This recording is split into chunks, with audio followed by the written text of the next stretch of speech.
Trust is the invisible currency of civilization.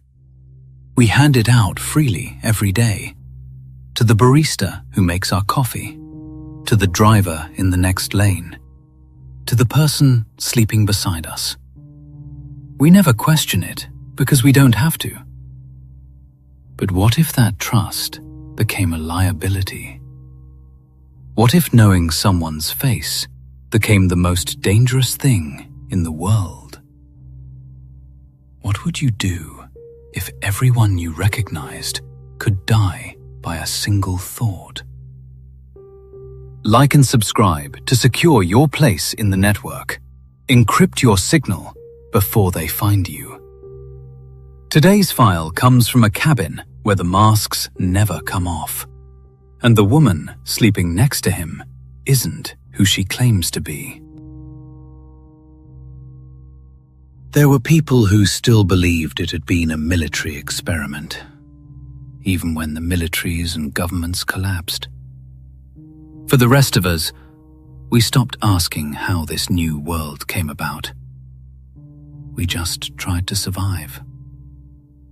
About 18 months ago, I woke up one Sunday morning and found a mechanical button on my tummy. The first time I touched it, I wrapped my fingers around it and threw it on the floor. My garbage. An hour or more passed as I slept away the morning. When I finally opened my eyes, my wife Emma sat up in bed, holding the button in her hand. What is that thing? Found it on my tummy this morning. I craned my head up towards the ceiling lazily, trying to see if one of the fixtures had fallen in the night. She shook her head. She was looking at her phone. No, this is mine. I picked yours up while you were sleeping. She tilted her phone towards me. A young woman was holding up a button just like the one my wife had. She said softly. The young woman flitted about on the screen, her finger hovering over the button. "What's going on?" I asked. My wife opened her mouth to respond when an awful sound screamed from her phone. An emergency alert appeared. The screen turned red. The alert simply said, "Do not under any circumstance press the button." I looked at my wife. She looked at me. I was watching videos of people pressing them before you woke up. "What happens if you press them?" I asked sleepily. Nothing? She flicked the video back on, and the young woman returned to the screen. Her finger hovered over the button. Then, she pressed it. There was a moment she looked into the camera, worried. Then she fell to the floor. She got up again with a smile on her face. I put my finger on the phone and flicked down to the comments. Prank. Not real. I'm pressing mine now. Nothing is happening. Guys, there is no button. What? I switched my phone on, and it beamed out another emergency alert. All buttons will be collected.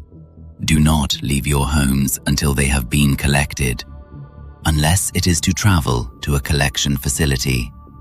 You will be informed if there is a collection facility close to you. There will be more information on where these facilities are located in the coming hours. Where did they come from? I asked my wife. I don't know. Seems like the most elaborate prank in history, but it seems like everyone has one.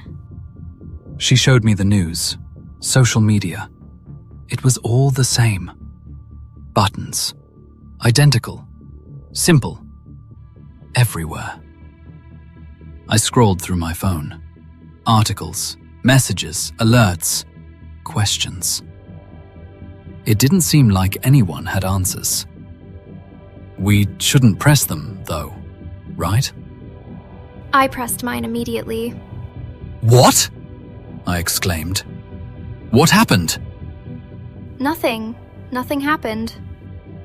Why would you do that? It was a button. It was the quickest way to understand what it did. Our phones lit up again with another government alert. This one simply said, "Anyone pressing the button will face a mandatory custodial sentence and an unlimited fine." "Do you think they can tell who's pressed it?" I asked. She held the little button up to me, about twice the size of my thumbnail. Black, made of metal. I don't see how. It's not connected to anything. No batteries, no electronics I can see. So why don't they want us to press them? Well, the government don't know, and they're just being appropriately cautious. Or Or they know exactly what they do. the world was buzzing with conspiracies and news and commentary. Emma had seemingly moved several monitors, along with just about every device we had, into the kitchen. She had created a makeshift control room. Someone online had done the maths and worked out how much money and time it would take to manufacture 8 billion tiny buttons, announcing it was possible. The problem was the delivery. There were many articles on the utter impossibility of coordinating millions of co-conspirators. People posted pictures of their well-secured homes, yet they held a button. The stories were all the same. The button appeared while you slept, all within the last 24 hours. Those that had not slept simply did not have one. Video feeds began to appear online. Not slept for 30 hours, watch me sleep and see if you can see my button appear. There were so many rumors. I'm not sure when this one first appeared, but it was about lunchtime when it gained traction. The US president was dead. There was no official word, of course, but the rumor exploded across the internet. It was given more traction by the lack of a public appearance. "Where is he?" I asked my wife. "If he's alive, where he?" Have you seen any world leader? How many have appeared in public? I flashed her with a picture of our Prime Minister with a statement. The usual milquetoast nonsense. But where is she? That's an image and a statement. Why isn't there a video? She was right. I hadn't considered that. I searched for the world leaders I knew by name, looking for videos within the last 6 hours. "Here," I said triumphantly. "The Japanese Prime Minister spoke around 10 hours ago." I played the video. So nothing after 2 a.m. our time, roughly. I opened my mouth to reply, but said nothing. I could feel my heart beating. I searched for anything more, news on the American president. The first result was simple, titled, "The pictures are gone." Reading it gave links to Wikipedia, news sites, YouTube. Clicking on one, I could indeed see that photos of several senators had been removed, along with the president's picture too. I checked our local news site, and the Prime Minister's picture was still up. Then, right before my eyes, it disappeared. The page refreshed and was replaced with a simple statement. "Hand over the buttons to military depots. Typing your address to be directed to the closest pickup point." What if the buttons did do something bad? I asked slowly. And it's being censored? Taken down? What if someone has worked out what they do, but every time anyone tries to post it, it's removed? There are billions of us. They can't do that forever. At 2 p.m., the internet went down. Emma had been in the attic since we lost connection, trying different network configurations and frequencies. When she came down, she just shook her head. I suggested a walk. As we walked, an old woman came out from one of the houses as we passed. "Hey!" I called. The old woman smiled and walked over. Why does the end of the world mean people think they can just come over and talk? She whispered to me. What is going on with these buttons? My friend says they're an experiment. Look at them. I don't know what all the fuss is about. A little metal button. Who would have gone to the trouble to give us all one? Well, either it's possible that we don't all have them, that is, we're being fed false information, she said, gaining some confidence. At that moment, there was a scream, deep and long and low. I looked at the two women. They shared my look of concern. The scream returned, but it became a wail. The noise was coming from the house close by. That's Tom and Rebecca's place, the old woman said urgently, and began to make her way towards it. I took my wife's hand, and together we followed. As we got closer, the wailing seemed to die down, only to return. It sounded like an animal suffering, like a bear in a trap. It came and went in waves, this terrible, undulating cry. The old woman knocked on the door and started calling. Tom! She said, beating on the door. Rebecca! It seemed the noise was coming from the garden, so I made my way around to the side of the house. I tried the back gate, a large wooden door, but it was locked. I turned to see my wife standing and watching. Our eyes met, and she nodded. I turned and kicked down the door. It opened in one try. I felt a swell of pride, but it only lasted for a moment.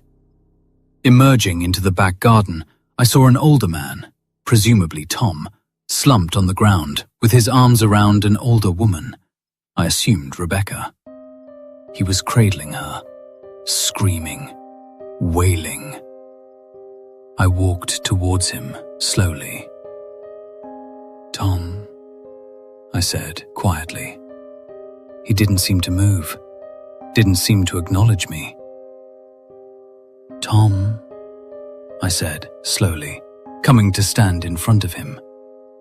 The woman in his arms was lifeless, like a doll. She didn't have any marks, no evidence of harm. It was as if she were just in a deep sleep. I crouched down and moved my arms to check the woman's pulse. But Tom violently batted them away. I withdrew.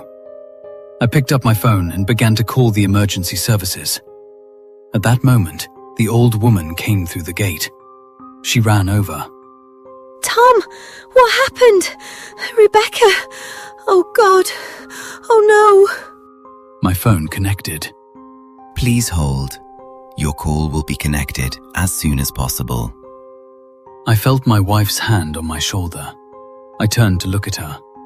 Her gaze was fixed on the three of them: Tom, Rebecca, and the old woman. Now all down on the floor, as Tom rocked, holding Rebecca in his arms. "I'm on hold," I whispered to my wife, hoping she would share my incredulity at being on hold to the emergency services. But she didn't seem to acknowledge me. "It was an accident. I just pressed the button. We were just talking, and I pressed it. My finger. I just pressed." Tom was crying. The phone never connected, just kept ringing with the message to stay on hold. We moved the body inside, into the bedroom. Perhaps not the best idea, but we didn't have any others. My wife and I were in the garden, on the patio. The old woman and Tom were talking. Tom was still wailing, but every now and then the words, "All I did was press it," could be heard before another wave of crying. Why are we still here? We can't leave, can we? I asked gently. We need to help them, right? We need to do something. He said he pressed it and she died. I asked slowly. But I pressed mine and you didn't die. I sighed, and my wife slid her button from her pocket. You brought it with you, I said in horror. I thought we'd see a collection depot. Well, don't fucking press it now! I'm not going to press it. It was coincidence, right?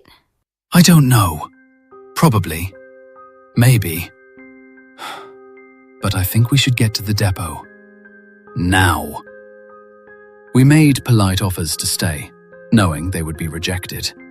We insisted they call us if they needed anything, knowing the phones weren't working. And we left. When we arrived back home, my wife gave me the car keys. I went into the bedroom and picked up the little metal button. Perfectly black. So small. Returning to my wife, she asked me, Where are we going? To the collection depot? But where is that? Do you want to drive around until we find one? No, she said slowly. Not really. Yeah, agreed. Well, the last broadcast said they would be collected. The broadcast said they would be collected and to drop them off. So we should just stay here until someone comes. There was little else to do. I went into the attic and broke out the DVD collection, only to realize that not only did we not have a DVD player, none of our devices even had disk drives anymore. So I spent the evening reading. Emma sat by the window, one eye on her laptop, the other on the street. Around 8 p.m., she stood up slowly, looking at something outside. A moment later, there was a knock. I got up and moved towards the door. I could see Emma run to the kitchen and remove a knife from the drawer. I looked at her and mouthed, "Why? It's just the door." She mouthed back, "People," and took up position behind me, out of sight, like living in a bloody Jason Bourne film. I muttered at her as I opened the door. "Hello?" 2 men were at the door. They were dressed in casual clothing and looked somewhat disheveled. Hello, we're here on behalf of the Government Collection Agency. We need to collect your items. Ask to see some ID. Emma called, still in her hiding place. Is there someone else in your home, sir?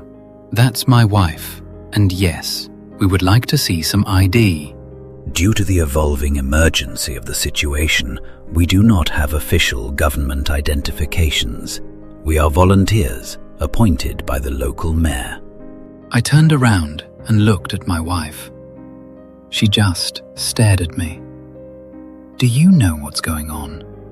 Phones are down, the net's down, even the emergency line. There was a couple about 10 minutes down the road. One of them died. Both men looked at each other and hesitated. The older one answered, We will need your items, sir.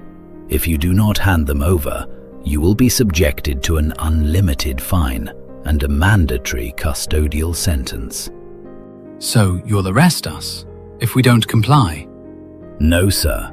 We have been given the right to take your items, the buttons in question, using whatever force we deem appropriate.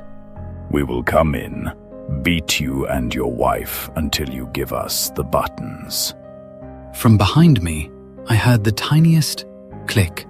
At that moment, the younger man fell down, unmoving. He was dead. Fuck! The older man screamed, and his arms were around my throat as he rushed forward. His fingers pressed into the flesh of my neck. But equally, I did the same. Both of us trying to grapple and strangle each other. He pushed against me, and I pushed back, as he tried to make his way into the house. I didn't notice my wife slip the knife into the man's neck until she pulled it out. He didn't go down. It wasn't like the films. He wasn't just dead. He let go and backed away, spluttering, covering his neck. He hobbled away from the house. I looked at my wife as she held the knife, covered in blood. She dropped it and started screaming. We were in wordless agreement. We silently packed our things, and within a few minutes, I found myself driving along the main highway out of town. We didn't know where we were going. We were simply running. Emma looked as if she was trying to hold back tears. After about 20 minutes with the lights of the city behind us, I asked her, "What happened?" I killed that man, she whispered. "No," I said, taking my eyes off the road for a moment. "He ran off. I saw him." She shook her head. Yes, I saw him run away. I'm certain he's not dead. "Not that one. The other." I thought for a moment. The younger man that fell down dead. Her hand shaking, she removed her button from her pocket and handed it to me. I examined the button. It had been fused. It no longer depressed. It was stuck in the pressed state. I looked at him and pressed it, and he died, she said softly. I didn't know what to say. A car whizzed past, breaking the speed limit by a few dozen kilometers at least, and my attention was immediately pulled back to the road as I moved the car out of the way. Another 2 cars zipped past, as if they were in pursuit. "We have to get off the road." My wife was looking out the window. We drove for another half an hour and found a country road and parked in a field. I put my arm around Emma and we slept. I was woken up by the emergency alerts on our phone. A piercing sound. Opening my eyes, it was light, but only barely. I looked around immediately and couldn't see my wife. A moment of panic, and then my eyes found her in the mirror. She was in the back seat, feet up, looking at her phone. I grabbed mine. The alert came in big, red letters. There will be no collections. Everyone must deposit their buttons at the designated collection facilities. Alerts will be issued in regional batches. When yours arrives, you must go to the nearest facility listed. No other. You must hand your button to the official at the station. You must not press the button. Anyone who presses the button will face an unlimited fine and a mandatory custodial sentence. I looked at Emma. She didn't look up. "Are you okay?" I found a network. I don't know if it's Tor or peer-to-peer or FidoNet or something. It's super slow, but there are posts. I leaned into the back to see the phone. "What have you got?" She started reading. The first rule is to guard your face. If someone knows your face, they can kill you. Anyone with a known face is already dead. That's one of the titles. Another. There are no government officials left. She looked at me. I looked at her. There wasn't much to say. I started the car and we kept driving. So the first rule is to hide your face. What do you mean, hide your face? This is going to get fixed. The government will sort it out. Look, even if you were the nicest person in the world, someone's gotta hate you. Do you think politicians, any politician, is going to survive 24 hours? I shook my head. So you think this is real? The government, they're all dead. The second rule. The rule of 2. Where did you get that from? It's logic. Look, if I'm alone and I meet someone who is also alone, no one is going to press their button. We both have the same ability to kill each other. If I meet 2 people and I'm alone, then I can kill one and my button fuses and I'm at the other person's mercy. So why 2? Why not 10? The bigger the group, the more likely there is for disagreement, for dissent. No more kings, no more presidents. If one of your underlings has a bad day, you're dead. No one can rule like that. But why 2? 2 is the minimum number. What happens in a group of 3? Eventually, human emotion takes over. One person disagrees or gets pissed off and presses on one of the others. The more people around you, the more likely it is someone is going to press on you. So only 2? Well, that is quite a coincidence, I said, trying to lighten the mood. She looked at me and then back down at her phone. So what's the next rule? That's all I've got so far. Anything else on your peer-to-peer network? It's slow. It took hours to get those 2 text posts. I'm not sure where it's coming from even. Where are we headed? There was nowhere to go. Not really. I saw a film once. It said, when the world was ending, put your back to the sea. A few hours later, we arrived at the coast. We hadn't seen any other cars since last night. Do you think everyone is following the government advice? Staying indoors? I think if everyone had been staying indoors, there would have been no need for the guidelines. After a while, I saw a police station and pulled over. There are people. Emma pointed out, almost disappointed, as we pulled the car to a stop. We got out. We don't want any trouble. One of the men called out. At that moment, the door opened and a young police officer stepped out. Back in your car and keep driving. Listen, I said. We're just looking for some help. Government guidance is to stay indoors until you're called for collection. Get back now, the woman said, taking a taser from her hip.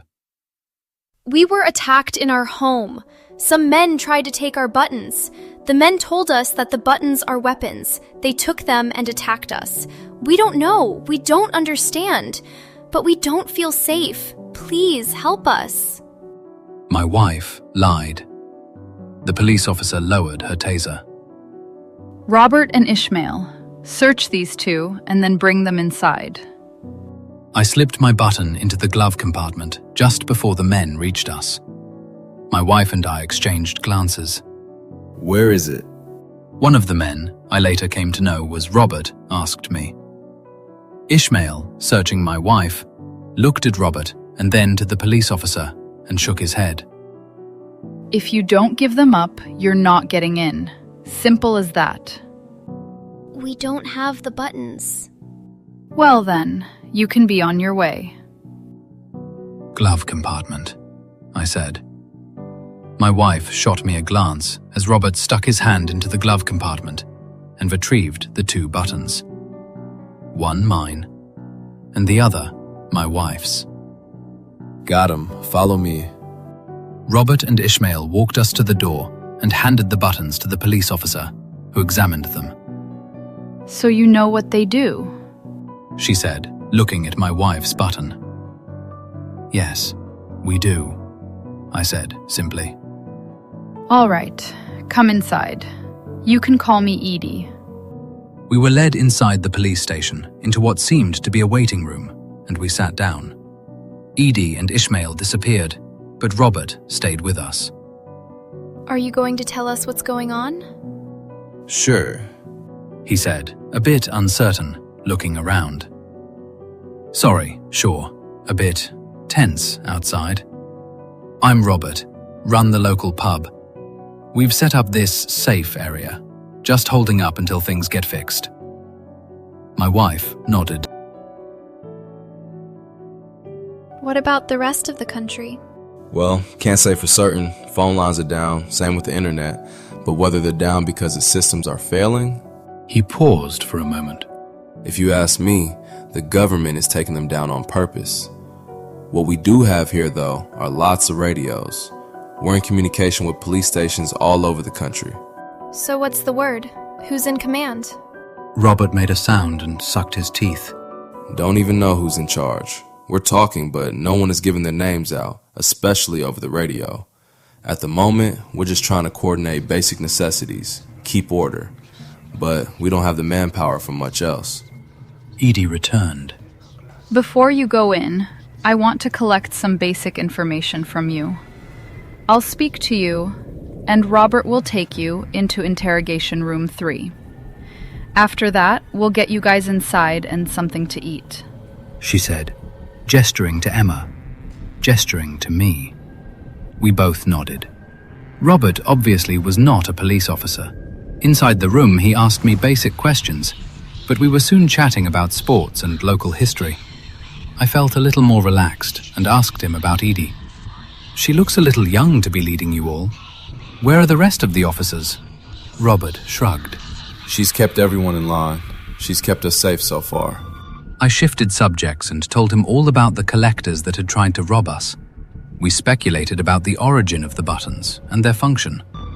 So, from what I understand, anyone you're looking at while pressing the button dies and... No, I don't think it's even that. Why do you think they were removing everyone's pictures from the internet? Why do you think they shut the whole thing down? I shook my head, uncertain. No, I reckon all you have to do is know someone's face. Imagine it. Looking at them, sure, that's easy. But even if you see a picture, even if you just remember them, as long as it's clear enough in your mind, he pulled his finger across his neck. After about 20 minutes, Robert took me into the main dining area. There were about a dozen others there, from children to seniors. Robert pulled out a chair for me at a table with 2 women. I sat down. "Hello," I said, offering my hand. "Nice to meet you." Don't stand on formality. As I ate, we exchanged stories. After about 45 minutes, I started to get anxious, until I saw Edie come through the door. She gestured towards me, and I got up. "Where's my wife?" Well, as I'm sure you know, your wife pressed her button. She's admitted this to me. This is a crime. I narrowed my eyes. She did it to save me. We could have been killed by those men. I shouted, raising my voice as everyone stopped to look at me. Or those men could have been from a local station trying to keep order. We don't know. What we do know is your wife has committed a crime and must be held. However, you are more than welcome to leave. But if you choose to stay here, you will abide by the rules we have set. My stomach dropped. Later, Robert gave me a sleeping spot on the floor of one of the offices. I didn't sleep. Before dawn, I got up and made my way towards the cells. I saw Ishmael half asleep at a desk. I coughed, and he opened his eyes. "I need a word with my wife." She's being held for murder. She pressed a button. That's all. I countered. It's the end of the world. What's the plan here? Has she been charged? Has she been officially arrested? Is there paperwork? Come on, man. She pressed a button. I just want a word. He was silent for a long moment. I was surprised when I noticed my hand in my pocket, searching for the button that wasn't there. Ishmael nodded and unlocked the door to the cell. I went inside and found Emma sleeping. I sat on the edge of her bed and put my hand on her arm. "Emma," I whispered. She opened her eyes and looked at me. She didn't seem surprised to see me. Get me out of here.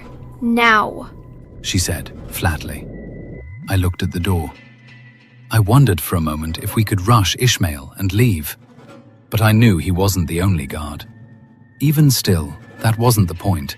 This place was safe, ordered, at least ostensibly. "I'm going to talk to Edie. I'll explain the situation. I'm sure she'll listen to reason." Why? She's a police officer. She'll see that the situation is absurd. Emma lay her head down and turned away from me. 3 meals. What? They say people are only 3 missed meals away from barbarism. Scared and hungry, people go bad. Real fast. I sat with Emma until Ishmael gave me the nod that I had to leave. That morning, I went to find Robert. I hoped that if I could get him on side, he might be able to reason with Edie. I found Robert in the radio room. "Morning," I said, placing a cup of tea beside him. He nodded. "What's going on?" Got some teams out talking to people, collecting buttons. What?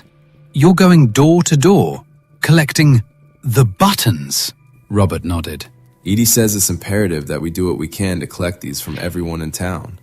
Once that's done, once we're safe, then we can distribute resources and maintain order. You know that's what happened to us.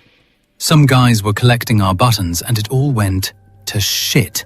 Robert shook his head as the radio squawked. This is Nathan, reporting to base. This is base, Robert said, adding a Roger, perhaps trying to sound official. Yeah, we're having some problems here. A family won't give up their buttons. Did you explain who you were? We did. They asked to see IDs, and we don't have these. Can you put them on? They can speak to Edie. Hold on. Robert disappeared. A moment later, Edie strode in and picked up the radio. This is Captain Edith Keitha of the Westbrook Constabulary. This is a lawful order for all button handovers. You have nothing to worry about. There was no answer. Hello? Edie said again into the radio. Which station are you from, Captain? I am a captain at Westbrook Station, and this is a lawful order for you to comply. I'm a sergeant at that station. There is no Captain Edith Keitha. Wait, Gemma? Andrew's daughter? Edie whipped out a button. She pressed it. Base, this is Nathan. Someone pressed? Not sure where it came from, but someone pressed. He's dead. Shall we move into the house? What do we do? What the actual fuck? Robert said, looking at Edie. She reached into her pocket. I dived at her. Stop her from getting her hand into her pocket, I screamed. Robert wasn't a big guy, but he was quick. He hit her across the face and, in the moment, managed to pull another button from her pocket. Help! I screamed. In a moment, the room was filled with a dozen or more people, and Robert and I explained what happened. That evening, it was Edie, or Gemma, in the holding cell, and my wife was free. We combed through the records. Andrew Keitha was captain of the station. Edie wasn't talking. As we sat around, the topic of what to do with her devolved into what to do with the buttons. People wanted to carry on with the plan, but the problem of what to do with people that wouldn't give up their buttons couldn't be agreed on. Logically, if someone was reluctant to give up their button, they were dangerous. But were we any better hoarding dozens of buttons ourselves? It was decided that each of us would be given a button. That way, ostensibly, we would all be safe. The argument for who should have the key to the button storage continued into the night. By dawn, someone had pressed on someone else. By early morning, we were on the road. Rule 3. Emma said as she looked out the window. People can never be trusted. Summer had quickly turned to autumn, and now the air was starting to get a bite to it. A thick black woolen mask enclosed my face. It was hard to breathe, but we never left our cabin without them. Our little cabin was 30 kilometers away from the nearest town. We had spent the last month finding and securing the supplies, but with winter approaching, we needed more. I looked across and saw Emma, her face covered same as mine. After the police station, we stuck to the rules religiously. I missed people, but being sequestered away in an idyllic cabin in the woods with your wife certainly wasn't a bad way to spend the end of the world. It was close to noon when Emma whistled. She wordlessly pointed ahead a few hundred meters. There was a person with a mask. It had been about 6 weeks since we had seen another person. The rule of 2, I whispered, moving closer to her. You think there's another? I nodded.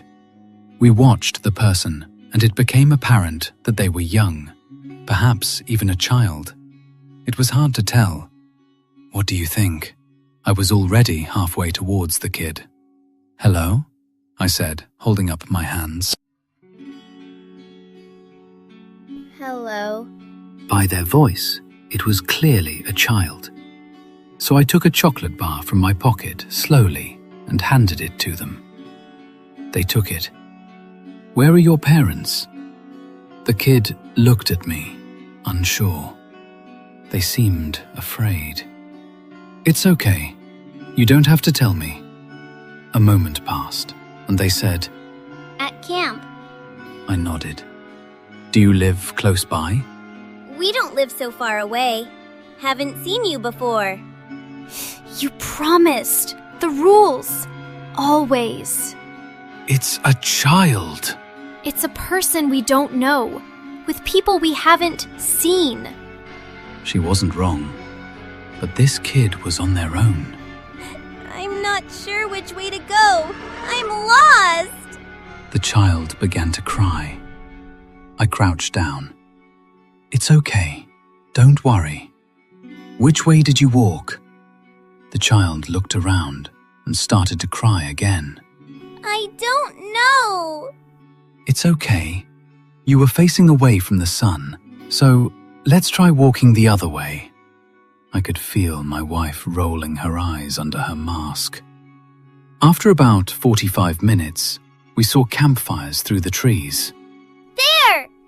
The kid cried, letting go of my hand and running towards the camp. When we arrived, we saw 2 people with their arms around the kid. Where did you go? "We've been so worried about you." As we got closer, it became apparent that both of the people were wearing masks like the child's. They turned towards us as we approached. There are 3 now. 3 of them and only 2 of us. The rule of 2. She whispered. They waved us over. Thank you so much for bringing our boy back. Mom, I'm Annabelle. She did have a female voice. The parent didn't seem to pay any mind. He's been lost for so long, days wandering around. Thank you so much. It was now clear there were others. We could see that this camp had 10 or more tents. "Look, please let us return the favor. Why don't you eat with us?" This is fucked. There are like 1 million of them and 2 of us, and we only have 2 buttons between us. No one can see our faces. We can't see theirs. Maybe this is just fine? Our supplies were running low, and we had been rationing our food for a few weeks. I could smell meats and vegetables, and my mouth was beginning to water. We'd love to stay for dinner. "This is gonna go bad," she whispered. I hadn't heard Emma laugh so much in weeks. The sun set, and we drank and ate a feast. We exchanged news and stories, and it was like being part of the world again. After the children had been put to bed, someone brought the liquor out. I don't remember much of that night. One drunken conversation while pissing, leaning against a tree, comes to mind. The masks. I slurred. The first rule. We all learned pretty quickly that showing your face was a no-go, he said. "So you wear the masks all the time?" The man nodded. Always. Gotta be safe. What did you call it? Rule number 1. Wait. So even when you're sleeping? Even when you're with your partners? Even when you're... The man shrugged and nodded. I laughed madly. The laughter seemed to echo until the morning. When I woke, my head hurt in a way I had forgotten it could. I was getting too old for hangovers. I was staring at the ceiling of a tent. Canvas roof. It was cold.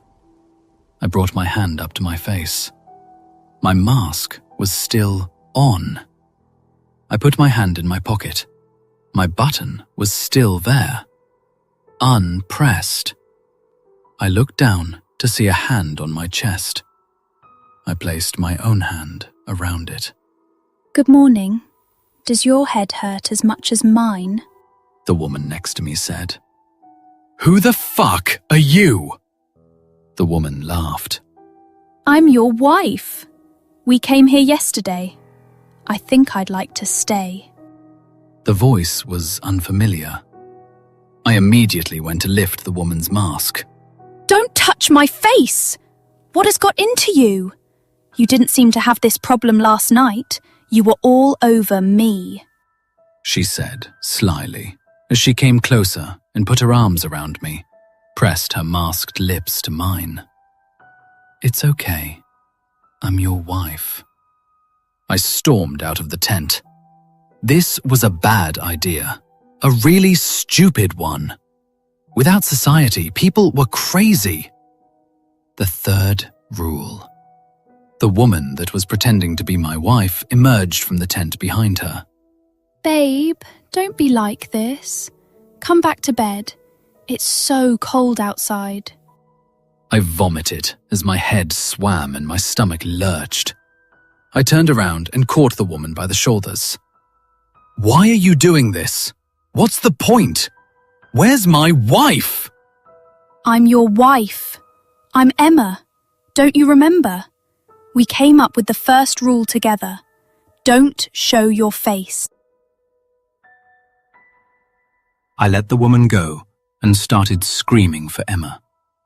Masked people started emerging from their tents. Look, guys, we're just going to go, all right? You can swing as much as you like or whatever it is you do here, but I'm just looking for my wife. There were the sounds of a scuffle, and I could see my wife fighting her way out of one of the tents, followed by 2 more masked strangers. She got a couple of meters before they grabbed her shoulders. That's my wife! What the fuck are you doing to her? I screamed as I made my way towards her. 2 masked people grabbed me, giving me a push. You stay away from them. That's Hannah, William, and their son, Elliot. They don't know you, and you don't know them. That's my wife! I screamed, pointing at her. That's Elliot, the man corrected me. I placed my hands up and started to back away towards my tent. Grabbing the woman that was insisting she was my wife, I tore her mask off. She screamed, and she wouldn't stop. She screamed like she was dying, going limp in my arms. The camp encircled me. I could see my wife fighting to get free. I removed the button from my pocket. Give me my wife, or I'll press on her. I'll press on this woman. Do what you want. She's your wife. We don't know her. I held the button in the air. I'm not fucking around. There were whispers and murmurs, and someone let go of my wife, and she ran towards me. We left together, while the imposter curled up on the floor, crying. The cabin seemed colder when we returned. We have to move. I mean, they don't know where we are? That's not the point. I told you that it would go to shit, and it did. We didn't follow the rules, and look where that took us. I couldn't argue. We had ignored the third rule. North, she said, while packing the food we had saved into a box. It's too cold, and will be colder still once winter sets in. But there won't be anyone there, she said sharply. We'll die there. She kept packing. There won't be any crazy people. Look what we've encountered. No one is coming to save us. We can't be around people ever. We've had some bad experiences. Bad experiences? Bad fucking experiences. We've been locked up, threatened, impersonated. We need to find someplace safe, and this isn't it. We can't go north. It's suicide. There was a knock on the door. Emma grabbed my arm, finger to lips. We pulled our masks on in silence. She picked up the lamp, opened the door, and swung. What the fuck? I cried. I went to stand behind my wife to see a person clutching their face on the ground, groaning. They were wearing a black mask. They found us, my wife said, going back into the house. I leaned over and lifted the mask up, and I could see it was the same woman that had pretended to be my wife. Emma returned with a baseball bat and lifted it up as if she were about to smash the woman in the face. "What are you doing?" I screamed, standing in front of the woman. They found us. We have to go. Now. Wait. Just wait. I turned towards the woman. "How did you find us?" They left me. Moved south. They said they had all seen my face, so I couldn't come with them. I haven't got any food. I followed your trail as best I could. I removed her mask, and the woman simply covered her face with her hands. My wife looked fierce, holding the bat. After a moment, she backed down and continued packing. We're leaving. I can help you find food. I won't eat anything, only a tiny amount. Please. It's too cold. I just need some help. The woman on the floor moaned. I gave her my hand and helped her inside, sat her on the couch with a drink of water. By this time, my wife was loading boxes in the car. "Let's just talk about this. Where are we going?" I'm going north. Are you coming or not? I couldn't let her go. I reached into my pocket and produced my button. "Please, listen to me." She stopped and looked at me. She removed her mask. She had been crying. I realized I was crying too. What are you doing with that?